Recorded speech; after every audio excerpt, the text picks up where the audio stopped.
Welcome back to the channel. Don't forget to like, share, and subscribe my channel. Today we are explore how to create a business marketing graphic using Posterize in Photoshop. I open Photoshop and choose the Posterize adjustment because this marketing graphic needs bold, stylized impact.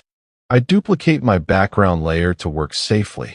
I carefully adjust Posterize levels, pausing to watch how the colors and tones transform.